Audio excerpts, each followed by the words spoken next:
आप देख रहे हैं उत्तराखंड का नंबर 1 चैनल उत्तराखंड हलचल। नमस्कार, मैं अमित गोदियाल और आप देख रहे हैं उत्तराखंड हलचल।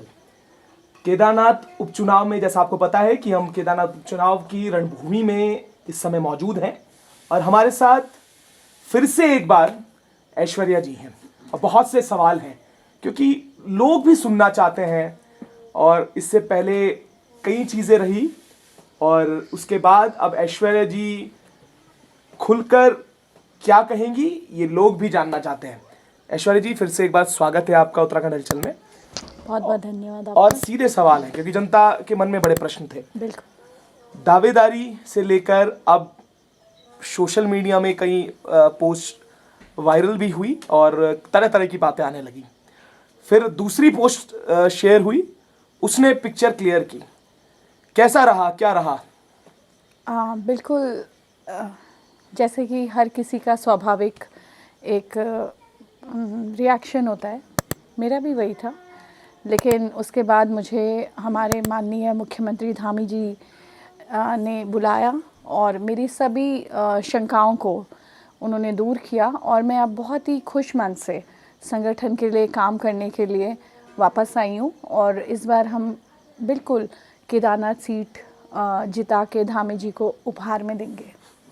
अच्छा, एक सवाल जो जनता कर रही है और अभी कई लोग थे वो ये भी पूछ रहे थे कि जो इस बार केदारनाथ में जो मैनिफेस्टो बनाया है उसमें शैला जी आपकी जो माता जी हैं उनकी एक बड़ी तस्वीर है। शायद मैंने देखा नहीं है पर उन्होंने मुझे बताया इस बारे में, उनकी बड़ी तस्वीर उसमें रखी गई है। तस्वीर अगर लगानी थी तो ऐश्वर्या जी क्या उसमें कमी थी? ऐश्वर्या जी को क्योंकि परिपाटी खत्म की है भाजपा ने। भाजपा लगातार जहाँ पर भी उपचुनाव हुए वहाँ पर उन्होंने ये देखा गया कि उनके जो परिवार के लोग हैं उन्हें ही टिकट दिया। उस पर क्या कहेंगे? मेरे शीर्ष नेतृत्व को जो भी अच्छा लगा उन्होंने डिसीज़न लिया, निर्णय लिया और मैं उससे सहमत हूँ। शायद उनको ये लगा कि मुझ में अभी राजनीतिक परिपक्वता अभी और आनी चाहिए इस पद के लिए। तो जो भी उन्होंने एक अपनी ओर से फ़ैसला लिया, मुझे उसमें अब कोई परेशानी नहीं है और ना मैंने इस बात की इतनी तह तक जाने की कोशिश की, क्योंकि जीवन में जो घटनाएं हो जाती हैं, चाहे वो अच्छी हों बुरी हों, उनको हम पीछे छोड़ के हमको आगे बढ़ जाना चाहिए। तो बस वो घटना हुई, मैंने उसे पीछे छोड़ दिया, अब मैं पार्टी के लिए आगे बढ़ चुकी हूँ। हरीश रावत जी और कांग्रेस के कई नेता बेबाकी के साथ आपके साथ खड़े रहे। उन्होंने कहा कि ऐश्वर्या जी के साथ गलत हुआ, टिकट को लेकर उसके बाद कई चीज़ें हुई और फिर वो जो फोटोज़ हुई उसको देखकर ये लगा कि ऐश्वर्या ज़रूर संगठन के लिए तो ज़रूर तस्वीरों में बिल्कुल सही नज़र आ रही हों, खुश नज़र आ रही हों, पर मन में एक कोने में कहीं पीड़ा है। ऐसा है क्या? बिल्कुल, मन में कोने में पीड़ा तो रहेगी, क्योंकि ये मेरी माताजी की विरासत और सीट से संबंधित मैटर था। हरीश रावत जी का इस तरीके से मेरी बड़ाई करना मेरे लिए, मैं बहुत ही खुद को गौरवान्वित महसूस करती हूँ कि उन्होंने मुझे इस योग्य समझा और बहुत बहुत धन्यवाद उनका। बाकी मुझे अब इसके बारे में ज़्यादा बात भी नहीं करनी है, क्योंकि देखिए जो चीज़ हो गई है उसको हमने पीछे छोड़ दिया है। बार बार आप उसी चीज़ को कुरेदेंगे तो उससे कोई घटनाक्रम तो बदलेगा नहीं, ना ही टिकट का आवंटन फिर से हो जाएगा। टिकट आवंटित हो चुका है, हम लोगों ने मन बना लिया है। अब ये भारतीय जनता पार्टी की साख का सवाल है। हम भारतीय जनता पार्टी में हैं और हमें ये सीट जिता के धामी जी को उपहार में देना है, बस। हाँ, ये जो आप प्रश्न कर रहे हैं कि इस चीज़ को, क्योंकि ये तो राजनीतिक मुद्दा बना दिया है कांग्रेस ने। सवाल यहाँ पर ये है कि अगर ये संगठन की बात होती, ऑब्वियस है कि ये भाजपा संगठन का अपना मत है, वो ऐश्वर्या जी को दें, आशा नौटियाल को टिकट दें। सवाल ये रहा कि अब ये राजनीतिक मुद्दा बना कि जो शैलपुत्री है उनके साथ छल हुआ, मतलब इस तरीके की बात, ये राजनीतिक मुद्दा बना। मैंने इसलिए ये प्रश्न इसलिए भी बनता है और वो उठा रहे हैं मंचों से। वो प्रश्न उठा रहे हैं, उनके लिए शायद एक राजनीतिक मुद्दा होगा, मेरे लिए एक पारिवारिक मुद्दा है। भाजपा मेरा परिवार है।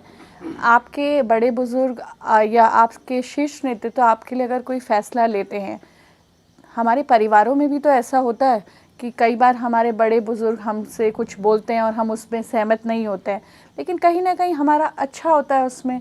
तो मैं भी यही सोच रही हूँ, इसमें आप इसको अन्यथा ना ले कि मेरे से कोई दुश्मनी निकाली गई या मेरे लिए कुछ गलत सोच के ये किया गया।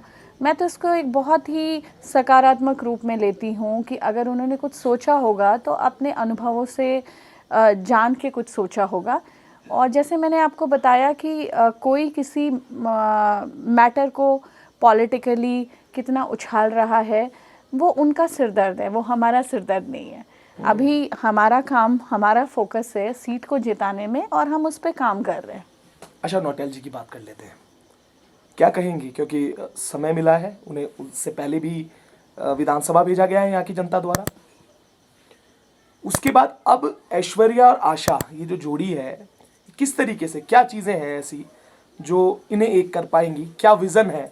क्योंकि अब सबसे पहली बात ये होती है कि विज़न की बात, क्या विज़न है केदारनाथ के लिए आशा जी के पास? क्योंकि मैंने ये भी सुना है कि कई बार ऐसा होता है कि विज़न की बात नहीं होती। हम अब विज़न की बात करते हैं कि ऐश्वर्या जी, आशा जी के पास विज़न क्या है केदारनाथ उपचुनाव के लिए? देखिए, अगर मैं प्रत्याशी होती तो ये प्रश्न मेरे लिए बिल्कुल न्यायोचित होता। हाँ। लेकिन प्रत्याशी मैं नहीं हूँ। फिर भी आप कार्यकर्ता हैं, आप मैं कार्यकर्ता आप उनके साथ हूँ। दे रहे हैं, आपने उपहार में बिल्कुल। सीट देनी है, तो बिल्कुल। विज़न से तो वाकिफ होंगी। लेकिन विज़न आपको वो बेहतर बताएंगी जो प्रत्याशी है। तो आपको ये प्रश्न उनसे पूछना चाहिए कि उनका क्या विज़न है। हमारा विज़न है, अभी हम उनको जिता के भेजेंगे और मुझे लगता है डेफिनेटली वो केदारनाथ के विकास के लिए कार्य करेंगी और बहुत अच्छे से इस चीज़ को आगे लेके जाएंगी। मतलब वो विकास क्या होंगे ये नहीं पता, पर विकास करेंगे ये आपको मालूम है। इतने कम समय में इलेक्शन की तैयारियों में और मेरा उनसे जो मुलाकात हुई, तो मुझे नहीं लगता कि हमें इतना समय मिला कि हम इतनी बड़ी और गूढ़ बातें कर सके।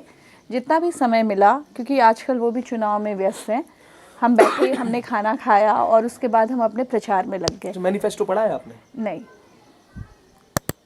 ये बड़ी हैरान करने वाली बात है, जिसमें आपकी माताजी की स्वयं की तस्वीर है इतनी बड़ी, वो मैनिफेस्टो आपने नहीं पढ़ा? हाँ, वो मेरी कार में रखा है और मैं इतनी व्यस्त हो गई थी कि मैंने वो पढ़ा नहीं।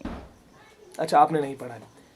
तो कितनी उम्मीद है? क्योंकि देखिए सवाल तो बड़े हैं, अब कुछ ही दिन रह गए हैं मात्र, मुझे लगता है आज 3 दिन शेष हैं। बिल्कुल। उसके बाद बिगुल तो बज ही चुका है। बिल्कुल। कितनी उम्मीदें हैं जनता के पास? आप भी जा रही होंगी, कालीमठ से आप जा रही हैं, क्या लोगों का रुझान है? क्योंकि एक तरफ मनोज रावत है, वो भी पूर्व विधायक है, एक तरफ आशा नौटियाल जी हैं, वो भी पूर्व विधायक है, और दोनों को समय मिला है, दोनों को जनता ने देखा है, उनके कार्य को भी जानते हैं।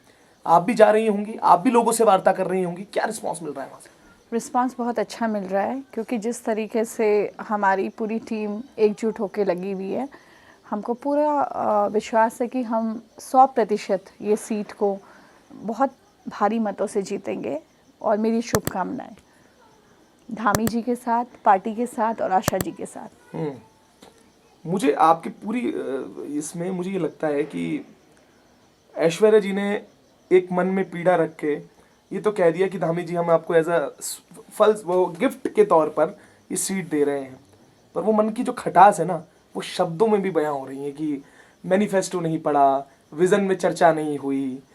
और वही एक ऐसी महिला जो जिससे हम पहले मिले थे, जिन्होंने कहा था कि मेरे पास इतने सारे विजन्स हैं, मेरे पास ये है केदारनाथ के लिए, आज वो कहती हुई नजर आती है कि मैं डिस्कस नहीं कर पाई चीज़ों में।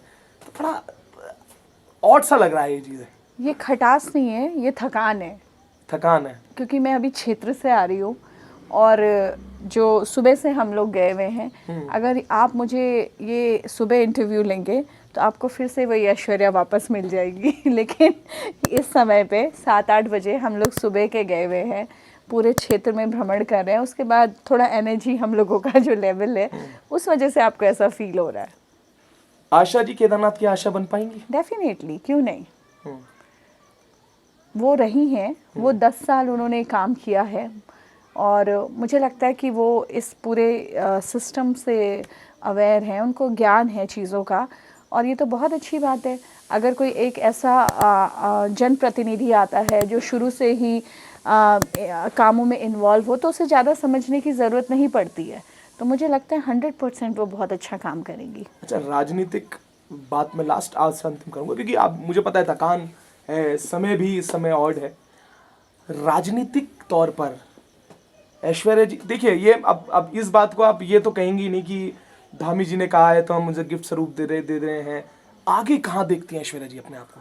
ये कहीं वादा तो नहीं करके गए धामी जी कि अभी आशा को आशा रहने दो और 27 में ऐश्वर्या आएंगी? देखिए, मैं जब इस संगठन से जुड़ी हूँ तो मेरी फ़िक्र करने के लिए मेरे से बड़े बुज़ुर्ग हैं और ऐश्वर्या के लिए धामी जी और संगठन के सभी बड़े लोग हैं और मेरा पूर्ण विश्वास है कि मेरे लिए इससे भी अच्छी अवसर हैं जो मेरा इंतज़ार कर रहे हैं।